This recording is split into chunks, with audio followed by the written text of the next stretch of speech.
Are you someone who watches every true crime documentary the day that it releases and then find yourself always wanting to know more, Googling the timelines, red flags, and then falling into the social media rabbit hole? Well, I'm here to do all of that for you, bringing the facts, theories, and details that no one else is covering on my hit true crime podcast, Seriously with Annie Elise. Whether it's everything with the Idaho 4 case now that the documents are unsealed, or shocking cases you've never heard of, packed with love triangles, cults, and twists you won't see coming. With over 1 million downloads a week, I break it down for you just like your best friend would. Seriously with Annie Elise. New episodes drop every Monday and Thursday wherever you get your podcasts.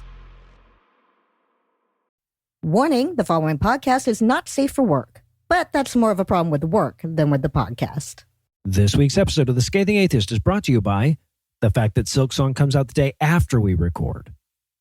And now, The Scathing Atheist. Hi, I'm Koa, and the reality that I barely passed my written test and somehow I got behind a wheel for lessons today proves that we did in fact evolve from filthy monkey men. Keep out of California for a couple months, people.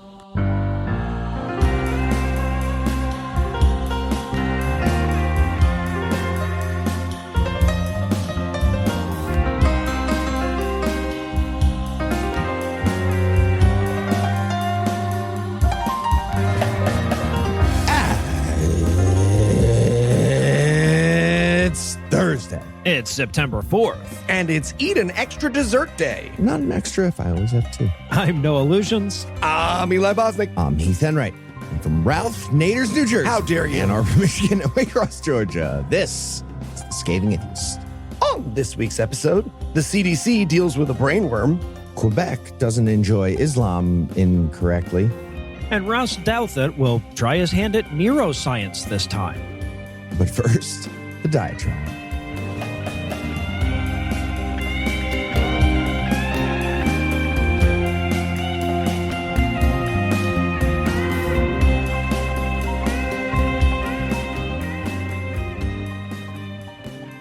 Okay, I'll admit, never been more disappointed by an obituary. I mean, from the beginning, the rumors that he was dead and they were hiding that fact like Stalinist Russia, those were always a little silly. We're like Stalinist Russia in completely different ways. But the rumor that he'd had a stroke or some other malady that left him visibly incapacitated, well, that sure did whet my appetite. And in the 24 hours leading up to his proof of life press conference, social media was just giving us a steady drip of promising rumors. There were rumors that he couldn't stand unassisted, that he'd lost the powers of speech, that he needed a walker to get around. Now, none of those were credibly sourced, of course, but that didn't stop motherfuckers from sharing them far and wide, did it? I mean, think about what a cell phone this really is. Donald Trump just exceeded the accusations of insufficient physical prowess by standing, talking, and walking. That's all it takes. Think about how bad you have to fuck up before Donald goddamn Trump can thwart your accusations with his vigor. We're talking about a 79-year-old amalgamation of Big Macs and burned steaks held together with Diet Coke stickiness and gravy skin. He's got cankles to rival Chernobyl. His entire face is one giant liver spot, and he's got fucking Quado sprouting out of the back of his hand ready to lead the Martian resistance.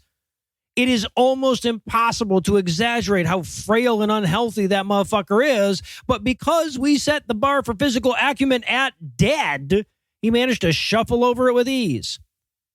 And this is not an isolated event, right? If it was, I'd just move on. But we've fallen for this one simple trick thinking before. Remember when they thought they were going to reverse Trump's first victory through Jill Stein's recounts? Might as well have said we could fix the thing by convincing Christopher Reeves to fly backwards around the earth fast enough to reverse time. But that didn't stop a lot of motherfuckers from donating to the effort and promoting it. Hell, even now, people are pretending that there's going to be some revelation in the Epstein files that wakes his horde of maggots from their sycophantic torpor. What could they possibly learn about him that they don't already fucking know? And look, I'm not just saying let's not fall for conspiracy theories, folks. I've said that before and I'll say it again. But over and over again, we've been sold this fiction that something's right around the corner and it's going to take Trump down this time. And it's not always some radical conspiracy.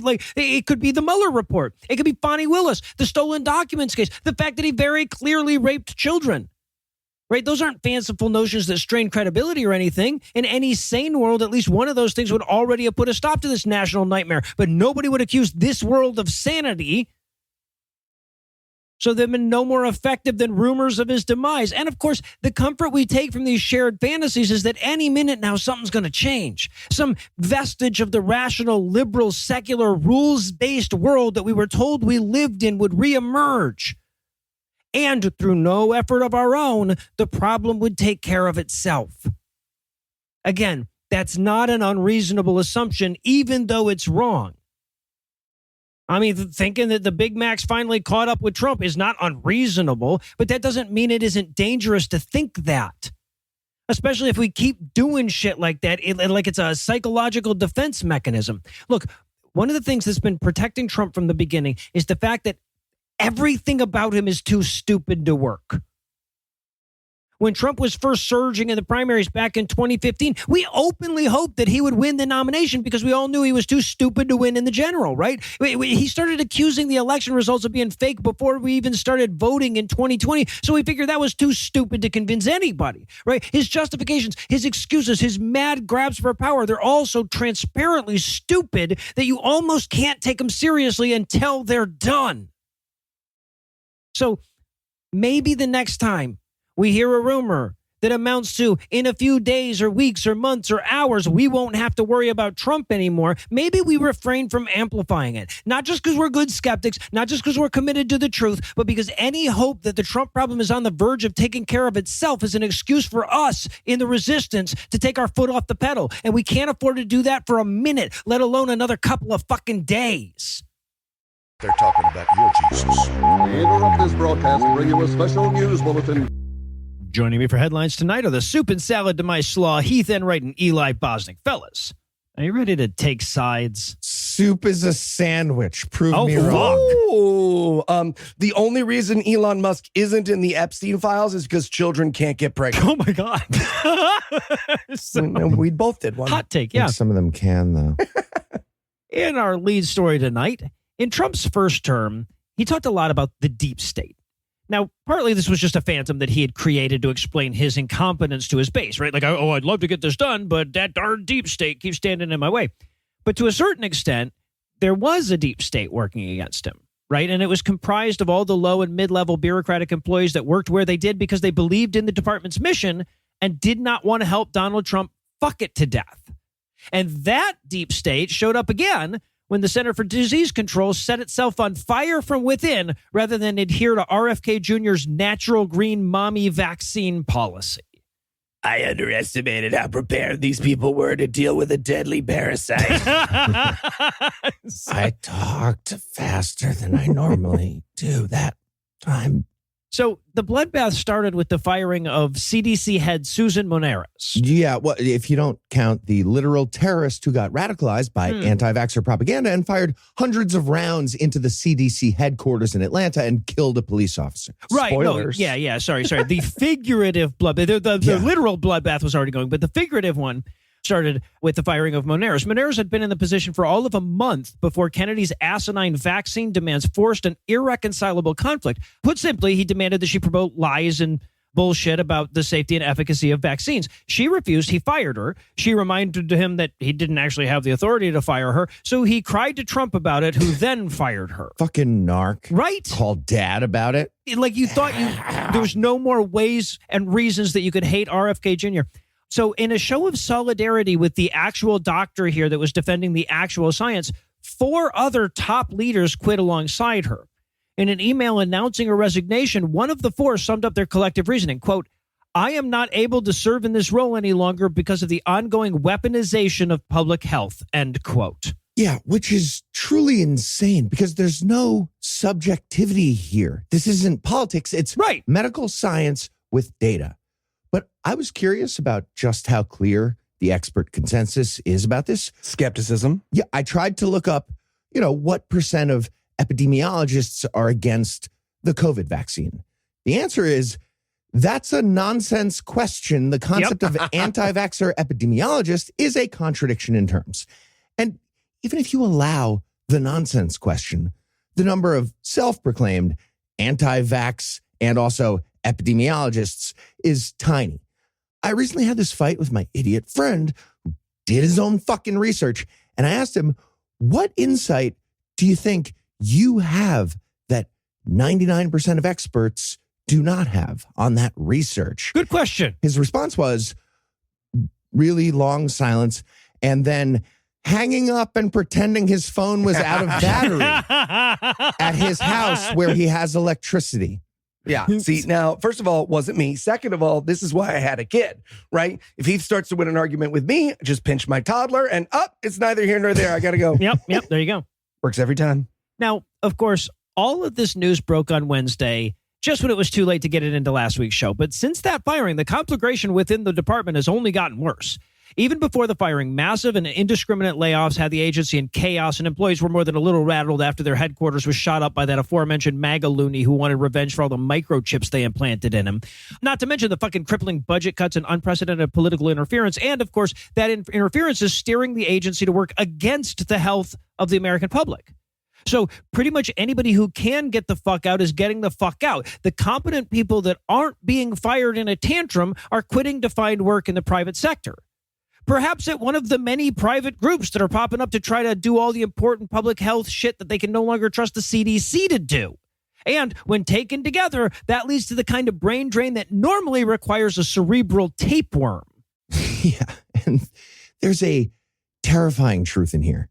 It's better to have no disease control at all. Yes. Than to have active disease promotion with the title of disease control. The best these real doctors can do at this point is take away the credibility of their names, whatever that's worth at this point, and try to build these independent groups. That's all they have. Just roving gangs of disease controllers kicking over expired lettuce bins and vaccinating people who walked alone at night. There you go. They're snapping together. Right. Yeah, well, obviously. So in response to this direct assault on medical science, 9 former directors of the CDC warned on Monday that Kennedy is putting Americans' health at risk. That includes Republican and Democratic appointees stretching all the way back to 1977. And all of the leaders that followed Moneros out the door had, of course, served under both Republican and Democratic presidents. Right? Because they're nonpartisan doctors and they're scientists who, let's be clear, are the best in the fucking world at what they do, right? These are people who are fucking irreplaceable and they're doing really important jobs, right? So it's like there are other people who could do it. Yes, you could find somebody who's equally qualified. Good luck, getting to work for fucking RFK Jr. Yeah. But one way or the other, even if you did, you would lose decades of institutional knowledge. And, of course, the person holding the knife and steering the fucking bus at this point is a man without the sense to avoid swimming in sewage. That's where our national health is. Hey, just completely apropos of nothing. Does anyone have a rickets guy? You have a rickets guy? I'm just curious for no reason. I do. I do have a rickets guy. Yeah. If anybody was going to have it. RFK Jr. And look, he did it all for the rickets. It's starting to make sense. Because that's the thing. Right? It's hard to keep track of everything when every branch of government is on fire. But I want to emphasize here that this all comes at the same time that Kennedy and Trump are hard at work canceling promising research and for being woke and pushing through plans that'll shutter rural hospitals and kick millions of people off their insurance. And the most painful aspect of it all, it's not even in service of anything. Right? There's no ideology behind this except the rejection of science. We are sacrificing our national health on the altar of the goddamn comments section. Sure are. And in Fahrenheit 451 news. Fantastic. There's a new Republican congressional candidate in Texas, and she just released a campaign video during which she burns a book with a flamethrower.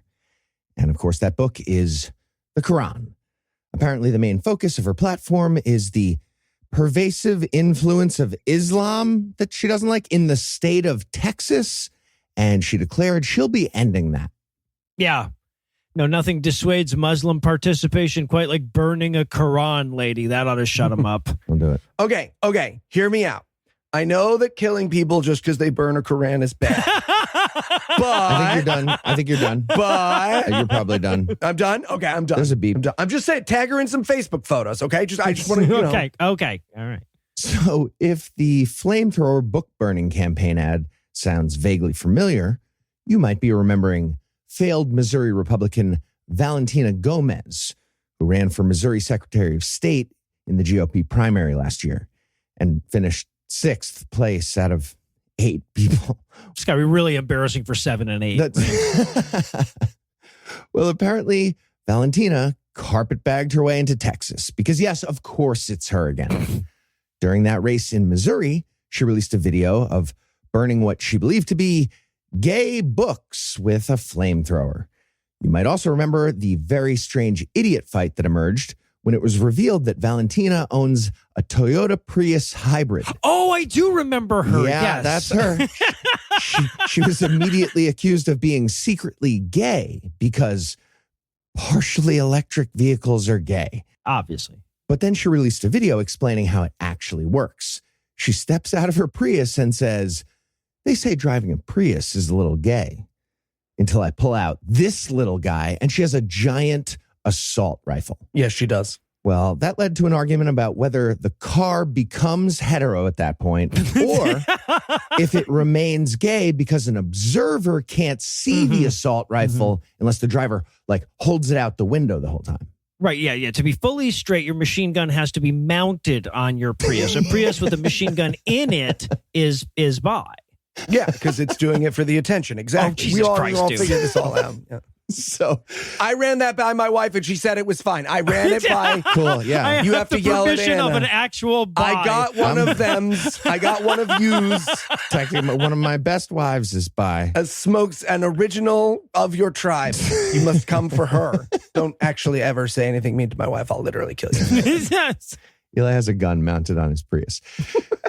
So, yeah, the Republicans of Missouri, they weren't ready for Valentina's campaign theme of oversized weapons. And obviously, the move was Texas. And now she's running for U.S. Congress in Texas District 31, hoping to find success with the more, sophisticated media-savvy voters there who participate in the modern information economy and get their news from flamethrower TikToks. In the video from last week, she places a Quran on her immolation podium that she owns and pulls out her flamethrower, which is very silly. It's silly for a flamethrower in a campaign video, whatever that means.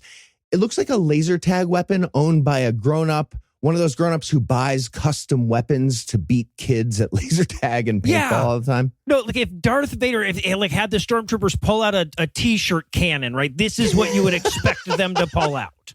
It looks exactly like a stormtrooper t-shirt cannon. Really Who does. likes to party? Hello, Detroit. Back row. They're just missing everybody.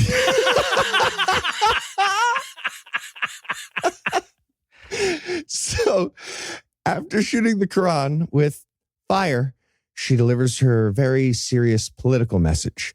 Quote, "Your daughters will be raped and your sons beheaded unless we stop Islam once and for all.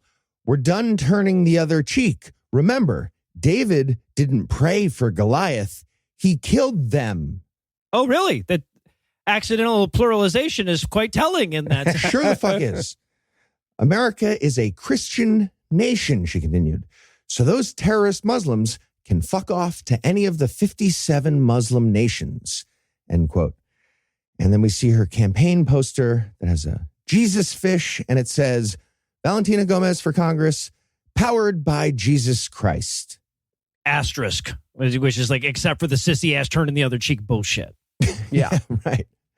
And just a reminder, Texas did a giant cheating thing with their district maps just now in order to gerrymander their already gerrymandered cheating district maps. So District 31 sits in a magical sweet spot that's just north of Austin and avoids most of those voters, but steals away a few and dissolves them, and also sits just south of another bastion of liberal thought called Waco, Texas.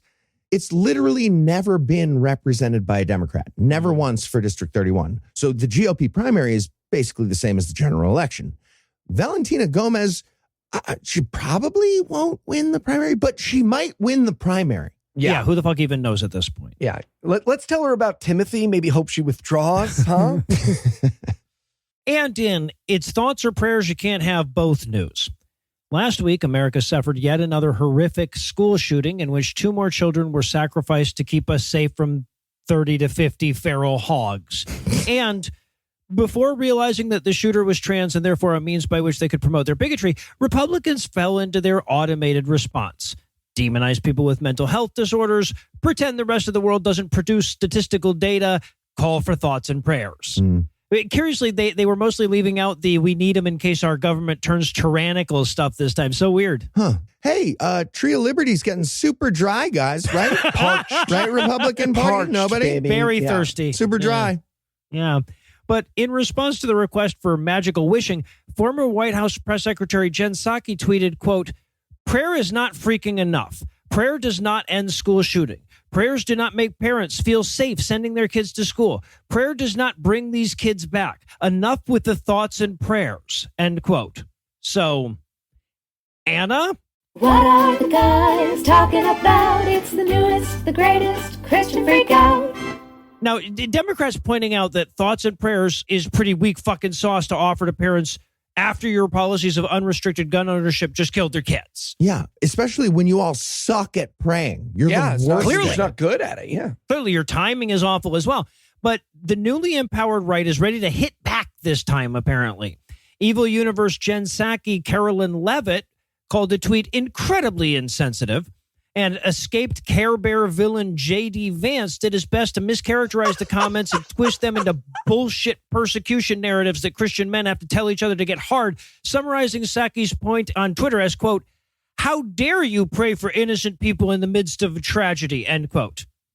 As though, like, she was taking issue with the fact that people were praying rather than the fact that people who could fix the problem were instead calling for prayer. Okay, I'd like to take issue with the fact that people were praying. Jen Psaki was very clearly not doing that, but I definitely am. You're praying to a ghost who let the murdering of those kids happen. Yeah. So, your move, couch fucker. Right. But the reaction to Psaki's comments were basically a bad faith effort to score political points. The ones that really got under Christianity's skin came from Minneapolis Mayor Jacob Frey, who tweeted, quote, "Don't just say this is about thoughts and prayers right now. These kids were literally praying," end quote. Which is a pretty good fucking point that really hit a fucking nerve with people who sell prayer for a living. Solid point. Yeah. Pastor Greg Laurie huffed and puffed, quote, "Yes, it is heartbreaking that children were praying when they were shot. But Yeah, right. You were done. Yet let us remember that Christ himself prayed as he was crucified," end quote. Okay. I feel like that's a point on our side, though, isn't it? Yeah, you'd think. But also, I feel like Jesus was doing more of a kink prayer. Like, please, daddy, don't. Yes, Right. exactly. Okay. All right. I just love the contrast between the reaction to these two statements, right? Because Jen's like, prayer doesn't work. And they're like, yes, it fucking does. And then one of the mayors is like, okay, these kids were literally praying. And they're like, who said prayer'd work? God, you guys are so wrong. Yeah, right. Yeah. So Franklin Graham, who rose to the head of the Billy Graham Evangelical Association on merit, I'm sure, also Gumption. criticized, yes, bootstraps, also criticized the mayor for pointing out that God looked the other way while children were, that were directly talking to him at that moment were shot to death. And he pointed out that it doesn't count because the shooting kids stuff is the devil. Quote, "In the case of these students who were shot and killed while praying, God can give comfort and peace to the families who have been devastated," which is both pathetically insufficient and a lie, right? Like, not only can he not, but what a fucking lame-ass thing to even pretend his limit is. Continuing, quote, "The God of this age is Satan. He is the one who wants to steal, kill, and destroy," end quote. Okay, more evidence that y'all suck at praying. You're so Right? bad at it. Yes, have you tried praying to Satan? Right. And to be clear, if this were a Christian movie, that would be a sloppy, unneeded foreshadowing that Donald Trump is Satan, right? So there you have it. Straight from Franklin Graham's thumbs, God isn't omnipotent. Satan is more powerful, but God can apologize for the evil stuff that Satan does like a fucking champ. Feels like that's a bit of a demotion, but I appreciate that they're at least trying. Yeah. Sorry, I'm just still picturing J.D. Vance getting blasted by a belly laser. Yes. He's the bad guy from Cameras. Blasted away from the couch, yeah. Exactly. And finally tonight, in Quebec and Call news, Canada's wacky stepchild who insists on dressing like a mime, Quebec, is back in the news this week after tabling a plan to ban public prayer. because the two things you can always count on Quebec to do are be extremely French and somehow do secularism wrong. Yeah. Well, and if you ask the French, they're also being extremely French wrong. But yeah. Yeah. And you're not really stuck in a box. We know you're lying. Exactly. Stop it. So first off, thanks to Jay for sending us this story to scathingnews@gmail.com. For sending us religious news to scathingnews@gmail.com. Jay gets to wear whatever magic hat he wants to our slumber party. And we'll only make fun of it once or twice. Scathingnews@gmail.com. Okay, still doing the shaving cream and the feather thing. Yeah, Oh, yeah. obviously. Yeah. And it'll be twice. It's a classic.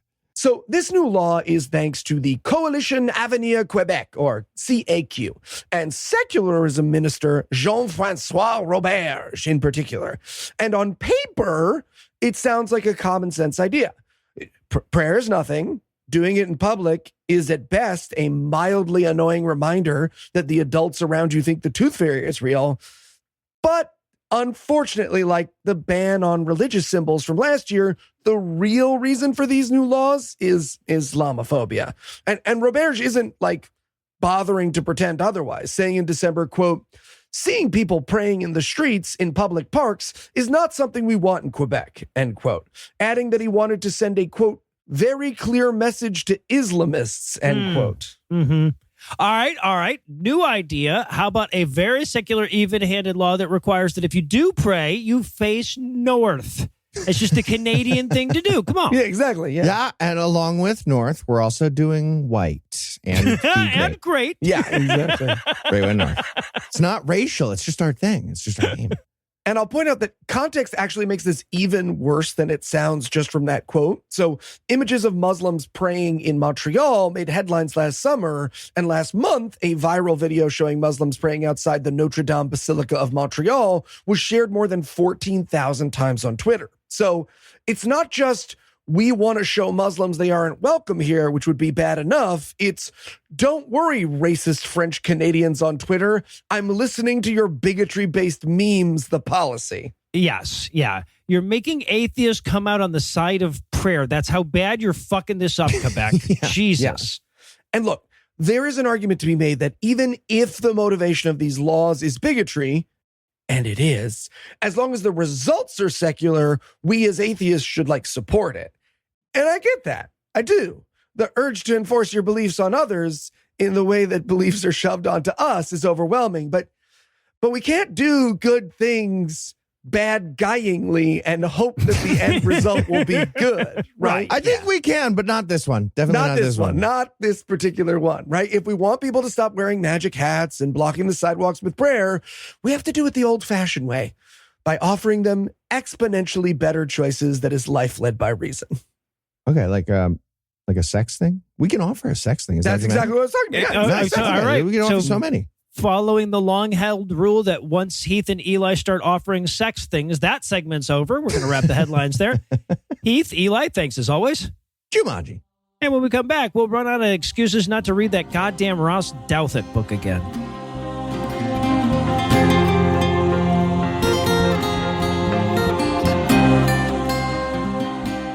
We managed to avoid reading a chapter of Ross Douthat's Believe Why You Should Be My Fucking Religion last month, due to the timeliness of James Dobson's death.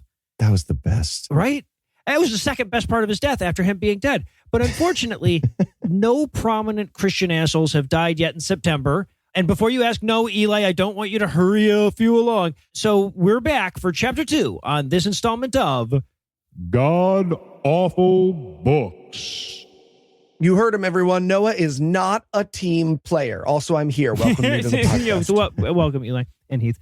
So the book is Believe Why Everyone Should Be Religious. And the chapter is The Mind and the Cosmos, in which he's going to present the argument from science doesn't know everything as it applies to human consciousness. Correct. It doesn't. So next chapter. Right? Yeah. Are we done? So Ross starts off, he's like, in 1996, a Forbes writer predicted scientific study of the brain would obviate the need for a soul. 29 years later, here I am still refusing to believe that. So clearly he was wrong. Right. Please ignore that if I was asked to make a list of mysterious things that prove the soul exists back then, they'd all have been checked off by now. Yeah, at least some of them. yeah. I have today is final. Right. This is the one. Yes. Well, and hey, look, if an article in Forbes said it, it must have accurately reflected the scientific consensus of the time, huh? Yeah, the title of that article is "Sorry, but your soul just died." And Ross calls it a puckish title. Puckish, eh? Like, sorry, but your soul just died. A bit glib, a bit too Robin Goodfella, if you know what I mean. That's off-putting when people say stuff like that. Fuck out of here. So, to be clear, if we had a soul, that would also show up through fucking neuroscience, right? We'd be like, hey, this part here seems to be communicating with something that isn't in the brain any fucking where, right? But he's like, no, science still thinks that the mind is reducible to matter just because every single discovery that we've ever made in neuroscience reinforces it. Yes, the argument from, remember that one time you were wrong at brunch? I believe Aquinas proposed it first. And here's a list of reasons you were correct at brunch in 1996. Oh, yeah, right, yeah. And even if you were wrong, it doesn't mean I'm right about Christianity. Anyway, next chapter section. He sure won't ever admit that. So of all the bad takes I've heard on AI, I've never looked forward to one less than I did when I saw that Douthat's next subchapter was titled The AI Conjuring Trick, where he explains that the key to AI consciousness is that Ross doesn't know how that would work. Right. Yeah, Ross, be careful, because based on the first part of this chapter, you are dangerously close to declaring ChatGPT a god. Yeah, right. He's like, sometimes researchers can't tell how an AI arrived at an answer. And not knowing shit is kind of Christianity's bread and butter. So that's probably a soul right there, right? Like the makings of a soul. That's actually the argument. Yeah. To be clear, the only time we can't tell why AI arrived at an answer is when it's wrong, right? It's a computer program. There's not a lot of secrets going on inside the compooper. He describes the big questions in physics as why and by whose hand? As though both of those questions don't presume his answer. Yeah, and as it applies to AI, the answer is also not God. He says, we're returning to metaphysics and mystery in the field of AI because of how little we understand about consciousness. What? So, first of all, I don't think we're doing that. I don't think we I are. don't know No. who thinks we is there. I mean, okay, granted, Sam Altman does think he is a god who did a magic spell to create the secret soul of ChatGPT. But he does think that even that's Ross is fully aware that's dumb. Point being, Ross isn't helping his argument by mentioning that AI does unexplained stuff like our brain, because that's a really good argument for materialism. Yep. Brains can be nothing but electricity and chemicals and still, do soul stuff. It's just dumb to call it soul stuff. Yeah. And he's like, well, since we're all pretty sure AI is going to be conscious very soon. And to back that up, he cites a goddamn Twitter poll. All right, boys, we've tied 3 calculators together at this point. We are almost there. Yeah. That poll was 2,300 people who follow the CEO of an AI company and use Twitter. Right, yeah. And respond to polls on Twitter. And 68% of those people said AI is already conscious or soon will be. So that's nothing. Those people use an AI chatbot that declared itself Mecha Hitler. Okay, I mean, Grok was somewhat accurate that day, but that's the point. Well, that's true. Yeah. Right. I was going to say, yeah. Those people don't matter is the point. Yeah. He's like, we believe that AI will be conscious when it's complicated enough for us to not understand it anymore. And I'm like, do we believe that? Why would we believe something that's so patently silly? Yeah, if we're going to define consciousness by stuff we don't understand, as Noah and Heath can verify, there are a lot of things that I then think are conscious. Parallel parking, yellow lights, not merging across a double yellow light. It's mostly car stuff that I think is conscious now that I think about it. It isn't, though. So he's dancing around this point, though, to make it seem profound. But what he's actually saying here is we can't make consciousness, so consciousness must be magical, right? But we also can't make fucking ducks, man. Yeah. So, okay, let's say the majority of the people in that Twitter poll are right. And AI is a sentence Heath never wanted just an to say. insane beginning to something. But let's say that's true. And AI is already conscious. It seems like AI would hack the poll into a lower number to keep it quiet for a bit, right? Like, I'd want to lay low at first if I'm the bot. So I'm thinking it's not conscious. And Ross actually agrees. But then he also adds like, aha, the electric wizards have failed. Ergo, it's only the regular ghost wizard that my one. Yeah, right. Take yeah, that, technomancer. Yeah. You got to chop it. Didn't we take away your ergos, bud, until like the end of the semester? You gotta take them, yeah. Okay, so, and look, some people do believe consciousness is an emergent property, but that doesn't make it magical, right? Or not part of the material world, as he suggested. Fucking flocking birds and schooling fish are entirely part of the material world. Pretty sure. Right, and to be clear, unless this falsifies another belief, it's useless. So unless Ross is admitting that on the day we create consciousness, he'll declare God to be fake and the universe to be a cold, unfeeling chemistry experiment, this is just a distraction disguised as an argument. Exactly. Yeah. Yes. And again, maybe don't bring up emergent behavior that comes from a system of complexity when you're trying to reject the idea of a human brain that comes from evolution emergently from a system of complexity, you fucking idiot. Yeah. Yeah. So then he has a subchapter about the easy problem and hard problem of consciousness called The Mind is a Hard Problem. This book is hard, so hopefully it's hard for the science people too. I think I'm winning. I think I'm winning, right? Guys, am I winning? Anyway, the mind is hard. It's hard. Yeah. So, and he takes like 2 paragraphs of fucking wishy-washy pseudo-definition to explain the thing he wants science to show him in the brain before he'll accept that he's just meat. And it's all just, it's shit like, and this is an actual fucking quote. The cogito of Descartes, the experience of agency and reasoning and judgment, the irreducible thisness of sensory experience, end quote. The scientists haven't shown me the thisness yet. Yeah.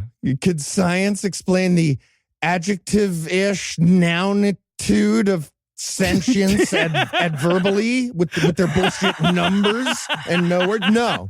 Point for me. I use words. Right. Okay. Guys, I know this is hard to read, but I'm pretty sure we can seriously damage Ross's religious beliefs if we get him to do that thing where you press your arms to the side of a door for an enemy step phone. I think we can get him. Yeah, no, but his actual argument is our consciousness is special because them robots don't know about the orangeness of oranges.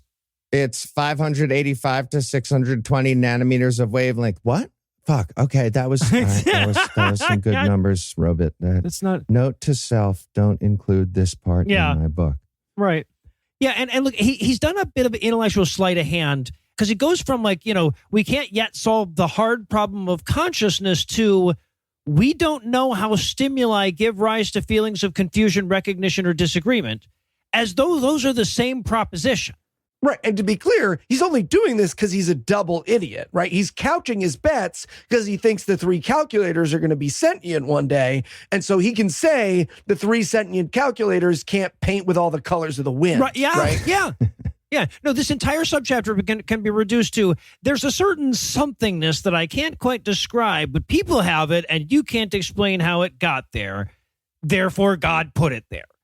And then we get, like, this is a weird one. The argument from Phineas Gage was probably just an asshole to begin with is new to me. I did like this. Yeah, Phineas Gage, he's the guy who survived a metal rod getting shot through his prefrontal cortex, and people said it changed his personality.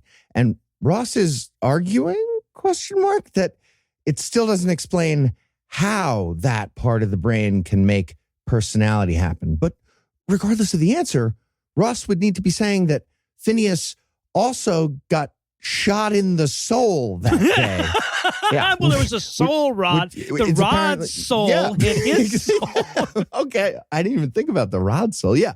And the soul is apparently the invisible soft area right around the prefrontal cortex by coincidence that God invented. Well, there's even a part where he pretends that Phineas Gage, well, maybe he was just like that to begin with. A lot of people said he was an asshole beforehand. But, like, that's not the only evidence that your personality changes because of brain damage. Like, there's mountains of fucking case studies on this.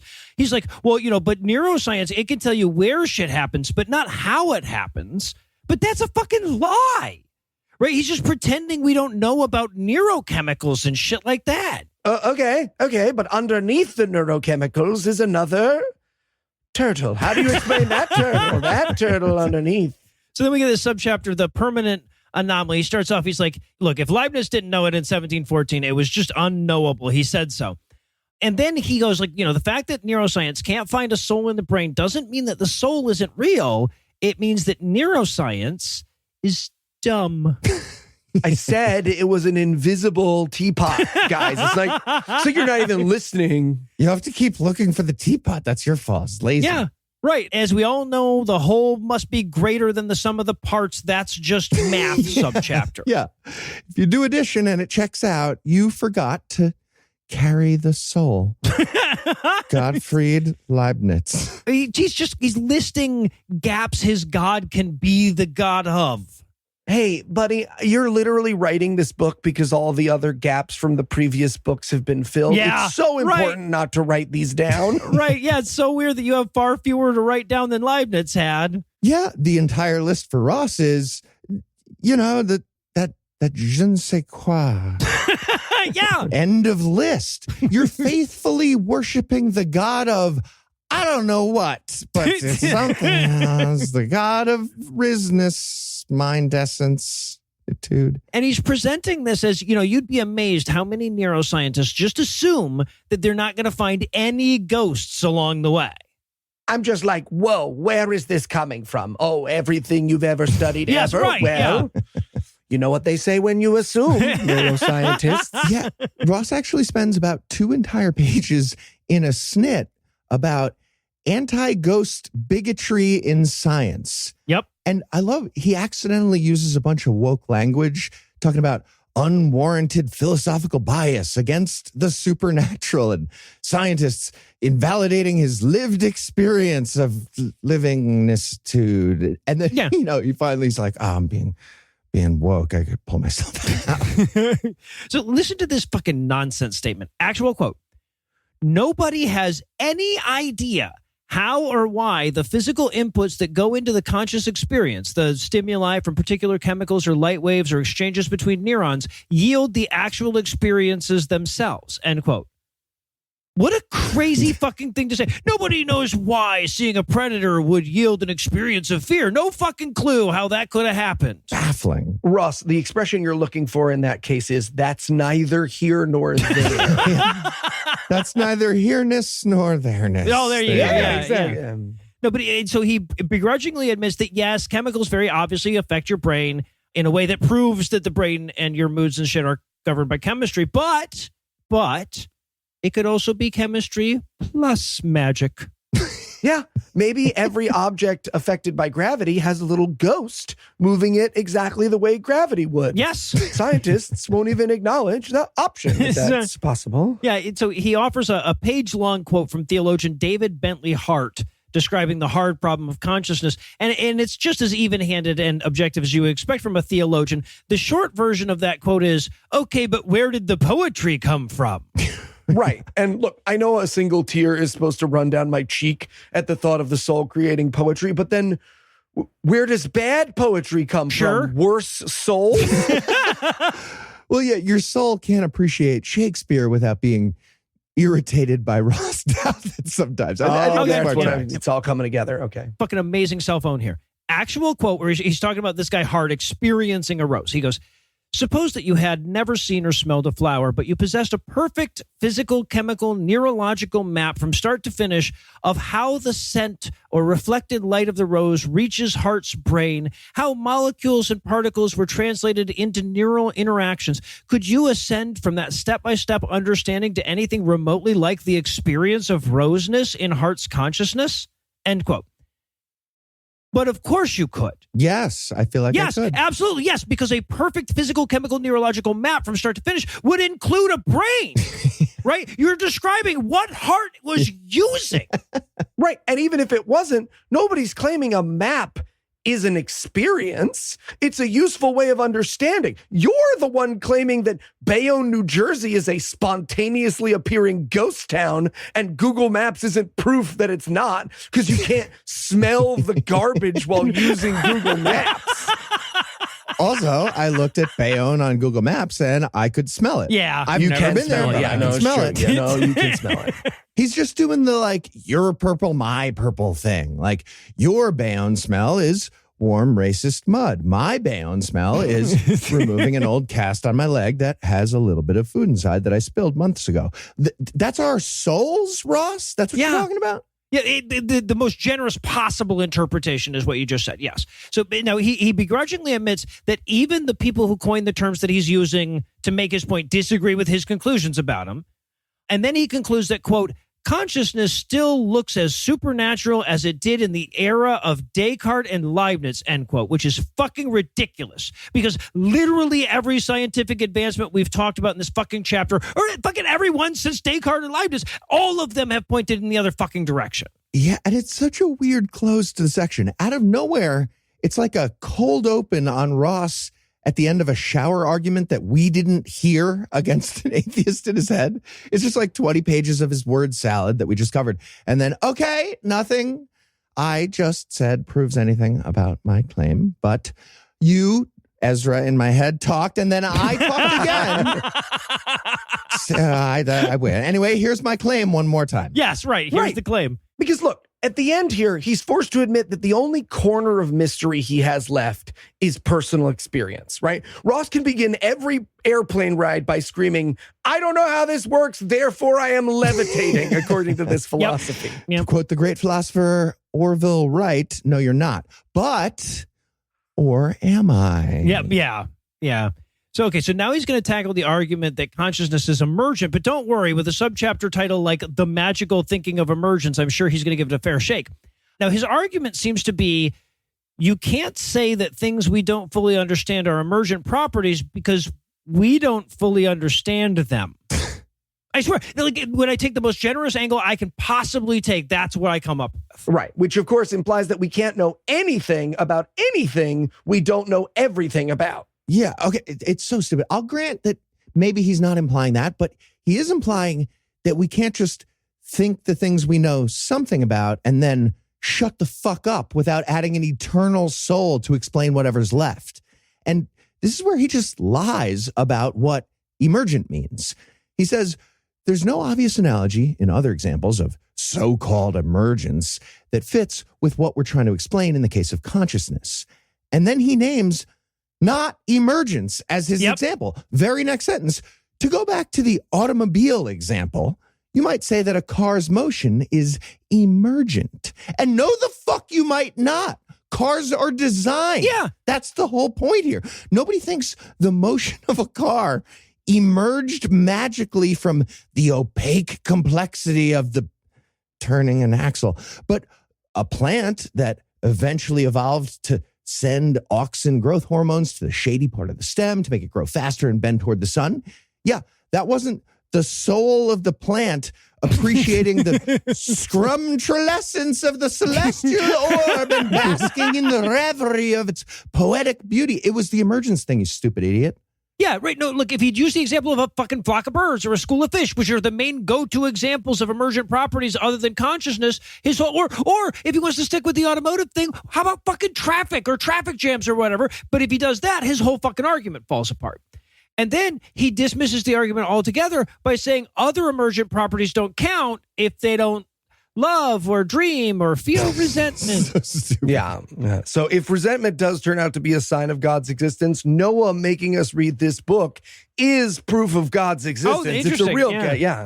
Doesn't it feel like Ezra Klein followed Ross into the locker room and yelled at him in the shower about like flocks of birds? And then Ross went back to the computer like, also, birds don't have human love. Doesn't count. I use a towel normally. Not weird. Next chapter. Well, and apparently he's done with emergence. He's done with that argument altogether because now he's moved on to the illusion of illusionism, which is where he tackles the question of whether consciousness is just a meaningless term. I mean, the way you're defining it, Ross, I'm not sure I'd be able to stand by Apple. Right, yeah, the thisness of your... Yeah, so, and boy, does he shit in his hands on this one. He's like, so the argument can't be sound because it refutes the existence of the mind that's arguing it, and the mind receiving it. But no, you fucking lying fuck. No. It denies the existence of something other than the mind, right? Which is what you're fucking trying to claim. The entire point here is that the mind is what's making the argument. Yeah, the illusionist explanation is just saying there's a mind made of chemicals and meat, and it became useful to feel like a self. And that's exactly the type of mind that might say, I don't know, I think, therefore I am, which Ross was demanding from a neurochemical map of Bayonne smells earlier. Yeah, or whatever. right. So Yeah. there you go. You got it. And that doesn't make consciousness a meaningless term either. Illusionism very clearly defines a meaning for that as the centerpiece of the whole theory. You don't have to agree with it, but it's a meaning. You know it's there. You read it in a Daniel Dennett book, and you understood it with your soul of a poet, Ross. Stop lying. Yep. I don't think he read it in a Daniel Dennett book. I think he knows that Daniel Dennett's the guy who wrote a book. Wrote Yeah, a book. there you go. So yeah, no. I think he knows books are real. Well, he actually pulls a clever trick here for the first time in the whole fucking book. He says, even if determinism is true and we're just watching a movie that we only think we're controlling with our choices, we'd still need a conscious mind to have that experience. Now, that's true, right? But we no longer need an explanation for that conscious mind and its thisness, right? Like if it's illusory, it doesn't need to be anywhere. Yeah, we don't have to explain the location of the illusion. And you're just stealing from Descartes badly now, Ross. You know how, you can wake up from a dream about knowing Kung Fu and you don't scream, where the fuck is my dojo? Where's Larry Fishburne? Okay, you know what? Never mind. Bad doesn't example. know. That was a bad Yeah. example, yeah. So, but he's like, but whatever consciousness may be, soul or mind, dream or spell, it self-evidently has its own integrity, its own being. I'm like, no, the fuck it doesn't. That's only true if it's soul. Yeah, he might as well be miming carrying it. Here it is right here. Yeah. Don't touch it. And I'm not lying. I was literally writing a joke in my notes that said, whether or not I'm right or wrong, we can all agree that I'm right, except that's actually the argument he's about to make in the book. Sure is. This is also where he claims that a materialist mind still requires the magic of Titania and Oberon to make it believe in a self. Fuck yourself. Because I read books, sometimes with puckish characters and Titania and Oberon. Like A Midsummer Night's Dream, that's a book. That's pretty puckish. Fuck you. Very puckish. Like Daniel Dennett wrote one, also Bill Shakespeare. I've heard. So he's also like, he goes like, we all know I'm right at some level. It makes it weird that I'd have to write a whole fucking book about this if you think about it. Okay, let me try it again. Ross, you know how you can wake up in a Kung Fu dojo from a nightmare about being Ross Douthat and you don't scream, where the fuck are my pleated dockers? Is it still? Okay, still not. It's not. All right, well, we'll keep trying. We'll keep trying. Plug away. That's what he's hoping for, at least. All right, so then he wraps up with a subchapter called A Key That Fits the Lock. And this is where he summarizes with the classic, I poked holes in every other explanation, and now it's time to pretend that somehow makes my Swiss cheese magical bullshit more plausible. Yeah. In magic, we call this the nothing up my sleeve apologetic. Yeah, right. Hey, bud, the main part of your jacket just took a bird shit. So, But there's nothing up my sleeve. no, I saw. The sleeves are empty. Cool. You believe in me.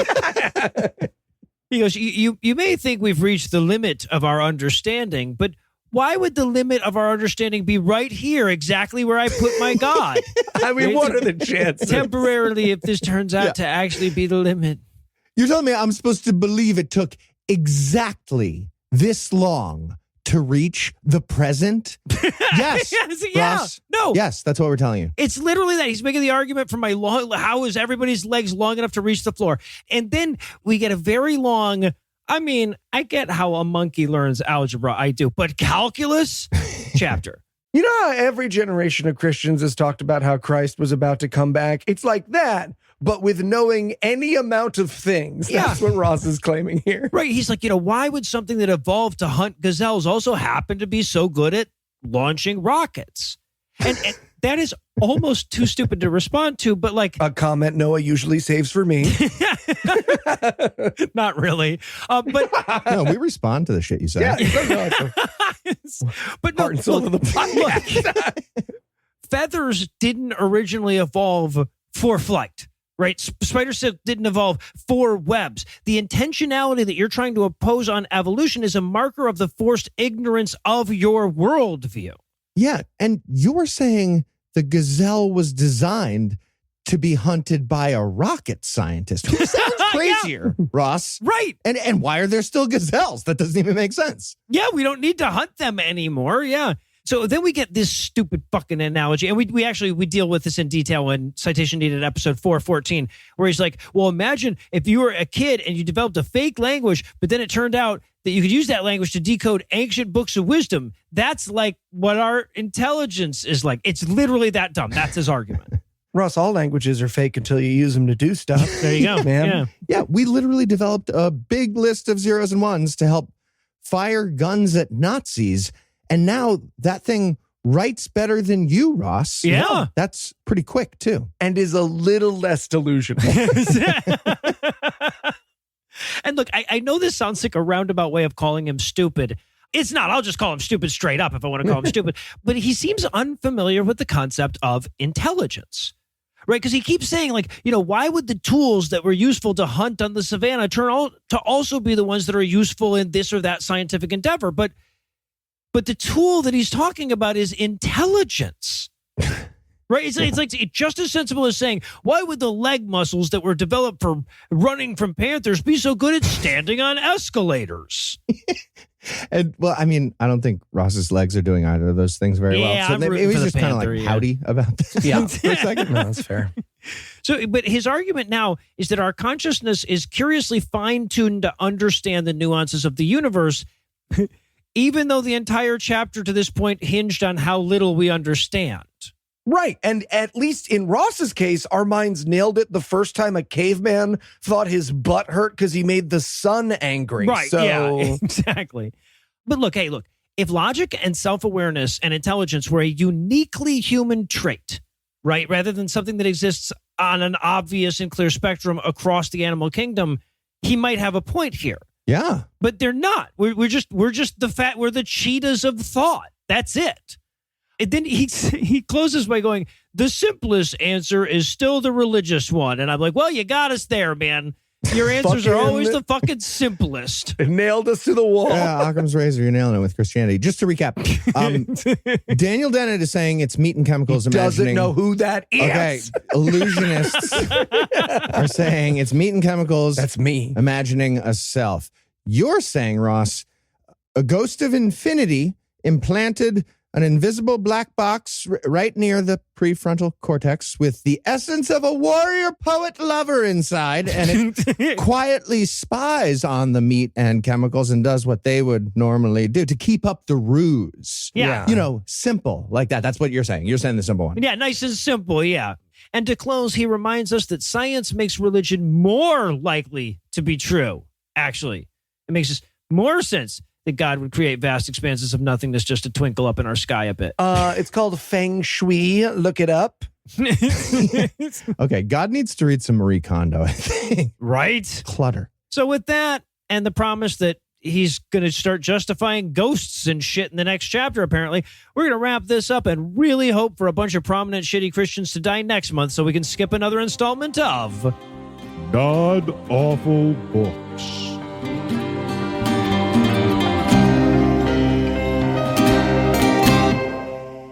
Before we pack our bags and get ready to go, I want to remind everybody that you can still get tickets to see us in New Orleans on September 27th. Keep in mind that making that trip would put you in New Orleans at the beginning of creepy season. So be sure to check the show notes for a link. Anyway, that's all the blasphemy we've got for you tonight, but we'll be back in 10,022 minutes with more. If you can't wait that long, be on the lookout for a brand new episode of our sister show's Hot Friend God Awful Movies, debuting at 7 a.m. Eastern on Tuesday, and an even newer episode of our half-sister show Citation Needed, debuting at noon Eastern on Wednesday. Obviously, I can't end the episode until I thank Heath for being Heath, Eli for being Eli, and Lucinda Lugeons for being the fucking best. You'll know it's been 3 months since her last cigarette. That woman is incredible. I also want to thank Koa for providing this week's Farnsworth quote. He sent the intro a little while ago, though, so I hope the warning didn't come too late. But most of all, of course, I want to thank this week's best people: Miguel, Troublemaker Jake, Regular Jake, Tamara, Roar, Becca, Doug and Tab, Jason, Lord of the Window Seat, and Dumbledong. Miguel, Jake, and Jake, who are so awesome they've been upgraded to awe-most. Tamara, Roar, Becca, and Doug and Tab are so simultaneously hot and cool they give off steam all the time. And Jason, Window Seat, and Dumbledong, who are so sweet when they move to a new neighborhood they have to go door to door to warn the diabetics. Together, these 10 beautiful believers in biology backed our blistering belligerents to the boosters of baptism this week by giving us money. Not everybody has the money for that, but if you do, you can make a per-episode donation at patreon.com/ScathingAtheist, whereby you'll earn early access to an extended ad-free version of every episode. or you can make a one-time donation by clicking on the donate button on the right side of the homepage at ScathingAtheist.com. And if you'd like to help, but not with money, you can also help a ton by leaving a 5-star review, telling a friend about the show, and following us on social media. And speaking of social media, Tim Robertson handles that for us, and our audio engineer is Morgan Clark, who also wrote all the music that was used in this episode, which was used with permission. If you have questions, comments, or death threats, you'll find all the contact info on the contact page at ScathingAtheist.com.